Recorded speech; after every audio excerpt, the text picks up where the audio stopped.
Hey guys, it's me, Rich. A federal judge just smacked Gavin Newsom with a defeat so massive it could deflate his 2028 presidential run. We all know he's running. Man, I'm serious. It was a total humiliation that ripped apart his entire strategy to control free speech by censoring conservatives, but he also wanted to silence the use of satire. Really?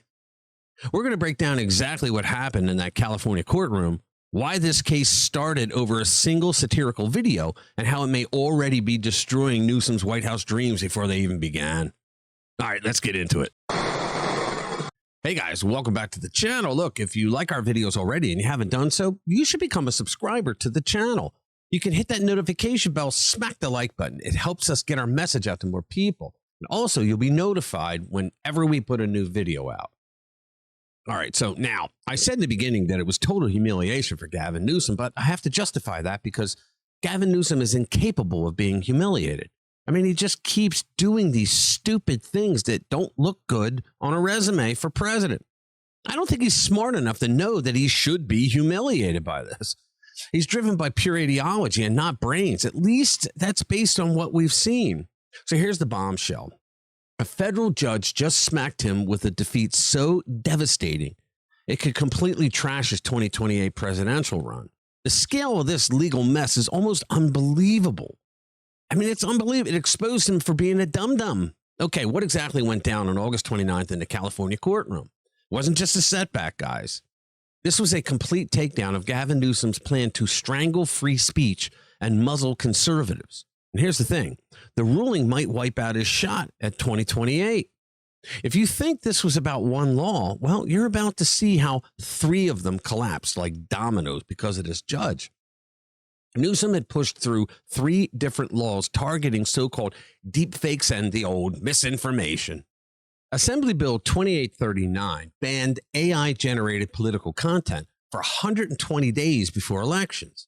Are you kidding me? That's 4 months. Assembly Bill 2655 forced platforms to yank anything that was deemed materially deceptive. They weren't regulations, guys. They were weapons designed to shut down opposition voices. Because it would be the Democrats who decided what was materially deceptive. It's no different from the weaponization of so-called misinformation and disinformation that we all lived through. When you're the one calling the shots, you get to make the definition up of what is misinformation and disinformation. And the Democrats did that for years. Anything that didn't fit their narrative was considered misinformation. We all know that. And it all started because of satire. A YouTuber who goes by the name Mr. Reagan made a spoof of Kamala Harris using AI voice cloning. And Elon Musk shared it. Wow. Newsom threw a hissy fit. He had a tizzy. He even bragged on Twitter that he had just signed a law making content like that illegal in California. He wrote, "I just signed a bill to make this illegal in the state of California. You can no longer knowingly distribute and add or other election communications that contain materially deceptive content, including deep fakes."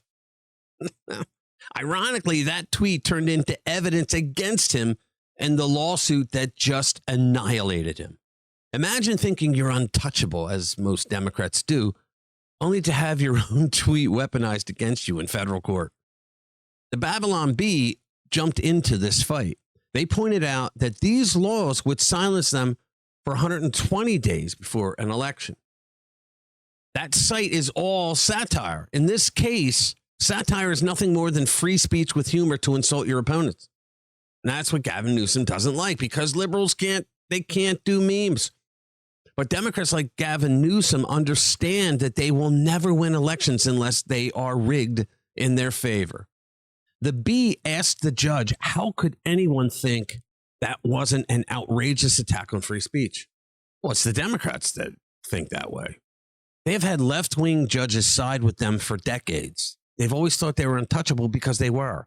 Democrats have been able to get away with rigging elections like this since before many of you watching were born.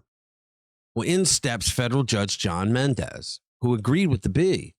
He shredded Newsom's bills, all 3 of them, ruling that they failed strict scrutiny, violated the First Amendment, and relied on a blunt tool that strangled humor and political expression. All right, let's face facts.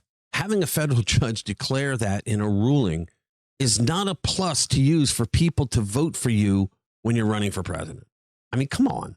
The judge just told him that he acted like a total authoritarian fascist who tried to silence the opposition, as fascists have been wont to do throughout history. And folks, that's exactly what the Biden administration did through all 4 years of that regime, and especially throughout 2024 election cycle. The only saving grace was Elon Musk when he purchased Twitter and gave us back free speech. I believe we would have been stuck with Kamala had Musk not done that, because the Biden administration was poised to begin arresting people for sharing unacceptable views.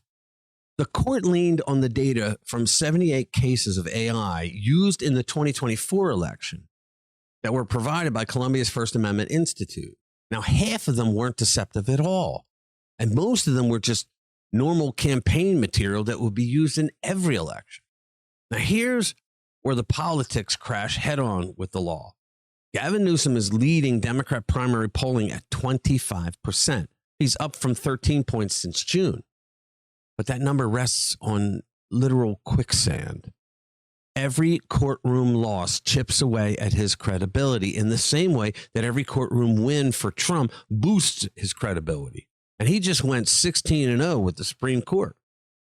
Voters start asking, can this guy even lead? He looks like an idiot. Texas did pretty much the same thing, but unlike Newsom, they knew how to keep themselves within the law. Again, Democrats always think that they're untouchable and above the law. Newsom is just a nincompoop who threw these laws out there based on pure emotion and rage. And Judge Mendez made it crystal clear that counter speech, not censorship, is the solution to satire. That was a direct slap at Newsom's authoritarian instinct. In some sense, that's exactly what debating in the arena of ideas is all about, and censorship kills that. Democrats don't have any real answers to anything at all.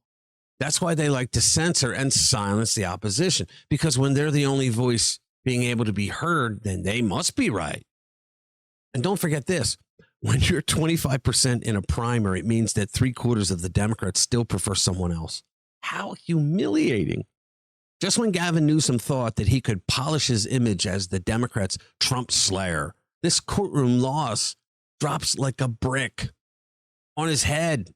Instead of looking tough, he now looks like a governor who can't even put together a law that passes basic constitutional standards. That kind of failure doesn't go away. It doesn't disappear, guys. It trails behind him in every rally, every debate, every headline. Voters won't forget he tried to outlaw political satire. And if history is any guide, flashy politicians who play the elite card usually flame out big time. Newsom could be the next casualty. So here's the bottom line. Newsom's White House dreams might already be crumbling. This courtroom humiliation only speeds up the collapse. The bright side? Free speech just scored a huge victory, and satire, one of America's oldest political weapons, remains alive and well. All right, thank you for watching. I'll see you in the next one.